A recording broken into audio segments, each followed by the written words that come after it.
E Naamã, chefe do exército do rei da Síria, era um grande homem diante do seu senhor, e de muito respeito, porque ele era o Senhor, por ele o Senhor dera livramento aos sírios. E era este varão homem valoroso, porém leproso.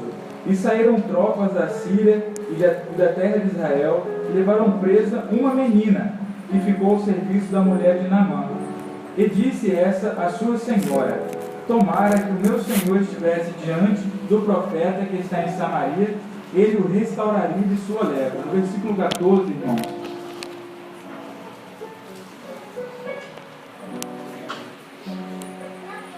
Versículo 14: então desceu e mergulhou no Jordão 7 vezes, conforme a palavra do Senhor do homem de Deus, e a sua carne tornou como a carne de um menino que ficou purificado. Nós vamos orar ao Senhor. Senhor, nessa hora nós oramos a Ti nessa hora, como Deus, como dependentes da Tua voz, ó Deus, do Teu Santo Espírito, e pedimos a Deus que o Senhor venha se revelar através da Tua palavra, que o Senhor venha falar aos nossos corações. Pedimos a Deus assim, pelo sangue de Jesus, em nome do Senhor Jesus. Amém.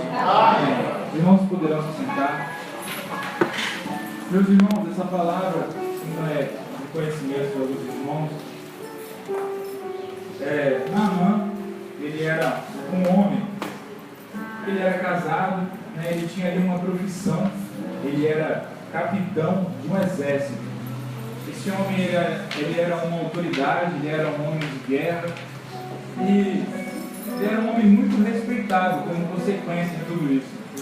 Ele era respeitado pelos seus atos, pelo seu comportamento.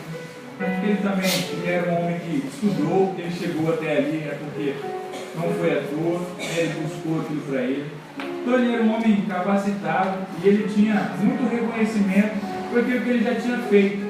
Ele já tinha vencido várias batalhas ali em favor da Síria, do seu rei, do seu país, e como consequência disso, ele era honrado, né? Ele tinha vitórias no seu currículo. E como qualquer homem, ele também tinha sua família, ele tinha sua casa, né? Ele tinha, como consequência também de todo o seu esforço, seu trabalho, ele tinha seus recursos, ele tinha dinheiro ali também, ele era um homem bem sucedido, mas ele tinha um problema, como nós lemos. Esse homem ele tinha uma doença, ele estava leproso. Como nós já sabemos, a lepra naquela época ela afastava o homem da própria sociedade que ele vivia, tanto da sociedade até mesmo da sua família. Naamã ali, ele já vivia praticamente escondido, porque a lepra para nós, meus irmãos, assim como nós já sabemos, a lepra ela significa o pecado na vida do homem.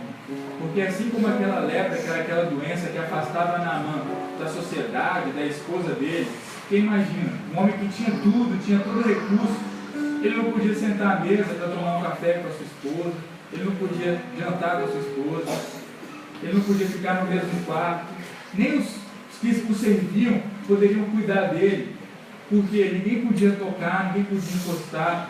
Imagina a situação de Naamã, com muitos recursos do homem, né, materiais, mas ele não tinha aquilo que era mais importante, que era Deus na vida dele. Ele não conhecia o Deus de Israel.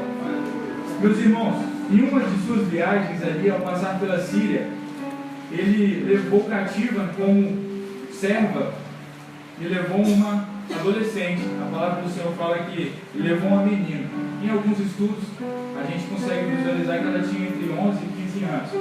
Essa menina, a palavra do Senhor, como nós lemos, ela não fala o nome dela, assim como fala de Davi, que foi um vencedor, fala de Moisés, fala de Abraão. O mistério do Senhor para as nossas vidas é que essa menina, a única identidade dela é que ela era uma serva. E assim nós somos nós nas mãos do Senhor. Nossa única identidade é como servos, servo fiel, servo de valor nas mãos do Senhor. Pode ser que o nome dela não esteja aqui, mas ela tem um significado que para as nossas vidas hoje existe uma grande importância, é um mistério para o Senhor, para as nossas vidas. Aquela menina, quando ela viu a situação de Naamã, ela não via tudo aquilo que ele tinha de bens materiais. A única coisa que ela via Naamã como um necessitado da operação do Senhor. Ela via que ela tinha um problema na vida dela, que era o quê?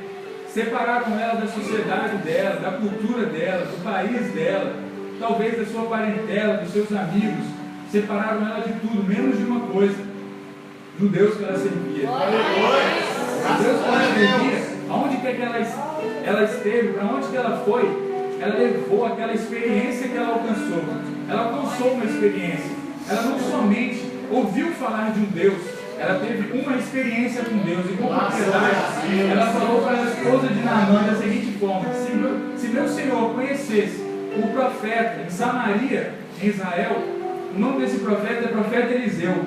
Os irmãos sabem o significado da palavra do nome Eliseu? Deus é a minha salvação, meus irmãos. Esse nome entrou na casa de Naamã. Ele não pensava somente nos seus problemas, ele via uma solução para a vida dele. E é assim Deus nas nossas vidas. Não importa o problema que nós estamos passando, que nós estamos vivendo, é a crise financeira, é o desemprego, é uma enfermidade. Através desse problema nós temos uma oportunidade de alcançar uma vitória, uma experiência a mais com o Senhor. E aquela menina naquele momento, imagina só uma serva naquela época, eles não poderiam falar, isso era um problema. Imagina mais para um adolescente, quando ele ficar sem falar, deve ser muito difícil. E ela, com a autoridade do Espírito Santo, ela falou bem assim: ó, se ele conhecesse o meu Senhor, ele ficaria curado. E a esposa de Naamã, com sabedoria, ela teve fé. Ela não somente ouviu aquela palavra, mas ela colocou em seu coração e também falou com Naamã. Quando ela falou com Naamã, Naamã também creu, também teve fé. Eles já ouviam falar no Deus de Israel, mas eles ainda não tinham vivido uma experiência como eles iriam viver naquele momento. Aquela menina fez um convite, assim como nós fazemos todos os meses, por vários motivos. E aquela menina naquele momento, ela viu a situação de Naamã com lepra, né? O pecado, né? Que afasta a vida do homem da presença do Senhor. E ela via que Naamã não tinha mais vida. Naamã vivia numa situação que ele só esperava o quê? A morte. Naquela situação de Naamã era simplesmente a morte. Mas, com a palavra de salvação, uma palavra de esperança, ela fez esse convite, ela falou do Senhor. A esposa de Naamã concretizou essa bênção, foi lá para Naamã e falou: Naamã, ó, lá em Israel existe um profeta, que é o profeta Eliseu, e ele pode te curar. E Naamã, todo esperançoso, ele foi até o rei dele, ele chegou ali e pediu autorização, que ele era submisso, chegou ali: eu preciso de ir para Israel, lá existe um profeta, e esse profeta pode me curar.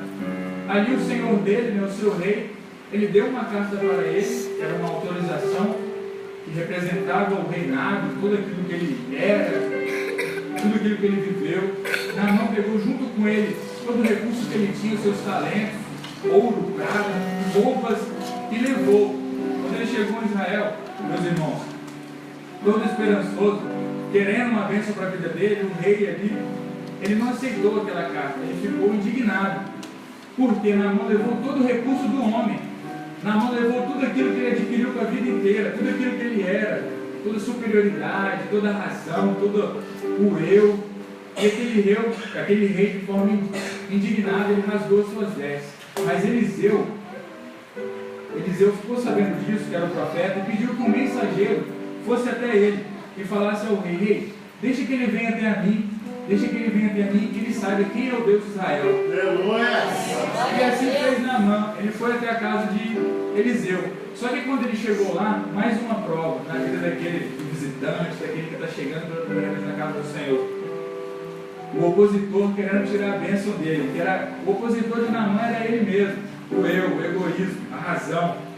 E quando ele chegou ali na casa de Eliseu, Eliseu nem aparece, ele pede apenas que um mensageiro fosse até ele e falasse para ele descer 7 vezes no Rio Jordão. Naamã, mais uma vez, ele pensou: eu vim até aqui, eu pedi autorização do meu rei, eu fui até o rei não me deixou, eu chego aqui agora e Eliseu nem aparece. Para Naamã, ele só esperava que o Eliseu aparecesse ali, pusesse as mãos e pedisse que o Senhor restauraria a vida dele e purificasse. Era assim que Naamã queria. Mas, irmãos, Deus age da forma que Ele quer, da maneira que Ele quer.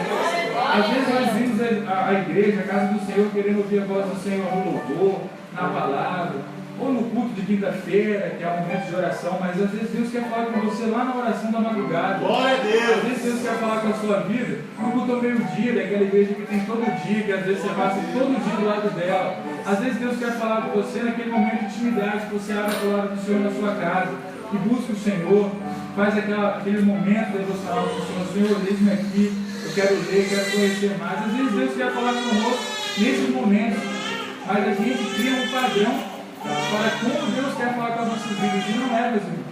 Existem várias formas de Deus falar, através de, às vezes, um comentário de uma criança edifica a sua vida. Através um comentário de um adolescente, um comentário de uma senhora, de um irmão. Às vezes a pessoa está querendo dar uma bênção sobre a sua vida, ela está querendo profetizar algo sobre você, assim como aquela adolescente foi sobre a vida de Naamã.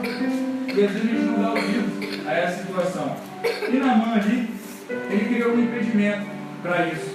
Mais um impedimento. Poxa, Eliseu nem apareceu. Queria que Eliseu aparecesse.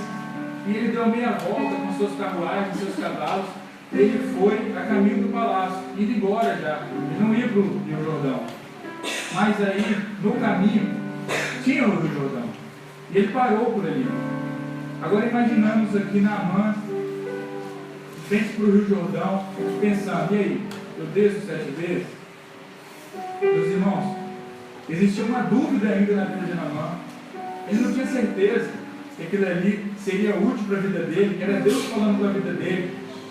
Mas um dos seus soldados chegou até ele e falou assim: Naamã, se fosse para você fazer algo grandioso, meu senhor, você fazeria algo tão simples que é descer esse rio. O senhor não quer fazer isso? Mais uma vida, meus irmãos, sendo usada para operar uma bênção de salvação na vida de Naamã. E Naamã ali, ele foi tocado pelo Senhor. E ele desceu, meus irmãos.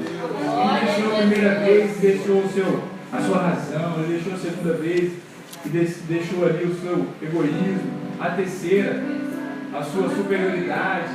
E ele foi deixando tudo aquilo que era do homem, ele foi deixando Deus agir na vida dele. E quando ele subiu, meus irmãos, ele subiu, como a palavra do Senhor fala, então desceu e mergulhou no Jordão 7 vezes, conforme a palavra do homem de Deus, e a sua carne foi restaurada, ele ficou como se fosse uma carne de menino, ele ficou purificado, pelo cumprir dessa orientação. Naamã saiu restaurado dali. Agora eu fico imaginando Naamã depois, voltando para a casa dele. Deus operou na vida dele, mas olha o quanto Deus usou na vida dele. Ele usou um adolescente, ele usou a sua esposa, o mensageiro, o profeta, um soldado. E nós, meus irmãos, nós estamos sendo usados pelo Senhor para falar do Senhor. Nós temos fé como teve a fé daquela adolescente que já não vivia mais ali na sua parentela, mas ela não esqueceu da experiência que ela teve. Aleluia! Com base em todos os seus problemas, isso para ela não importava mais. O que importava era a salvação, era a vida eterna. Era aquilo que Deus tinha de maior valor para a vida eterna, para a vida dela. Meus irmãos, Deus usou várias pessoas ali para operar uma bênção e salvação na vida de Naamã. E Naamã foi purificado, foi limpo. E assim Deus quer fazer com muitas pessoas. Existem muitas pessoas ainda que não ouviram falar em Deus, que não sabem que Deus é a salvação, que não sabem o caminho, que não sabem onde encontrar, que estão com vários problemas aí, achando que aquele problema vai levá-la à morte, achando que aquele problema não tem solução. Mas existe a solução. Deus é a solução dos nossos problemas. Meus irmãos, Naamã foi curado e ele passou a servir ao Senhor. Ele voltou ali para Eliseu, para o rei de Israel, e falou: olha, agora eu sirvo ao Senhor, que é o Senhor de Israel. Aleluia! E, meus irmãos, aqui é uma experiência particular. Eu costumo aprender mais as coisas vendo, eu sou muito visual. Assim, se alguém falar comigo, às vezes eu não compreendo muito bem, se eu ler também não. Mas aí, como a gente lê a palavra do Senhor, a gente fica imaginando, né, ele voltando ali para a casa dele. E às vezes eu fico pensando na Naamã voltando para a casa dele, a esposa que o amava, estava esperando, ele sabia que ele tinha ido buscar algo que era precioso para a vida dele. Eu fico imaginando a esposa, será que Naamã chegou com aquela roupa que ele usava quando ele estava enfermo, que ele tinha que esconder suas feridas? Que é assim que o mundo está tentando fazer lá fora, está tentando esconder as feridas, o pecado. Mas será que ele voltou já no portão e falando, eu fui curado, eu fui curado? Será que quando ele olhou para aquela serva, ele viu aquele sorriso naquela adolescente? Porque o servo do Senhor que evangeliza, ele evangeliza não somente para a pessoa vir na igreja, ele evangeliza porque ele teve uma experiência, ele sabe daquilo que ele está falando, ele sabe que existe um Deus que pode todas as coisas. Eu fico imaginando Naamã chegando na casa dele e olhando para a esposa dele, e eu fico imaginando qual foi a reação de uma esposa, daquela esposa, ver aquele homem curado, um homem que era bom, um homem que era sábio, um homem que era honrado, reconhecido, mas que não tinha Deus, mas que teve essa experiência com Deus. Meus irmãos, e o sorriso daquela serva? Era aquele sorriso de tipo assim, eu te falei, eu tinha certeza. Essa é a fé que nós temos que ter, meus irmãos. A certeza que quando nós convidarmos, a vida que vinha aqui vai ter uma experiência de salvação, vai ouvir a voz do Senhor. Nós estamos lançando convites, jogando para o alto, não. Nós estamos convidando com a certeza que eles vão ter uma experiência de salvação. A mesma experiência que um dia nós tivemos na presença do Senhor. Fica essa palavra para que nós possamos meditar, contemplar um pouco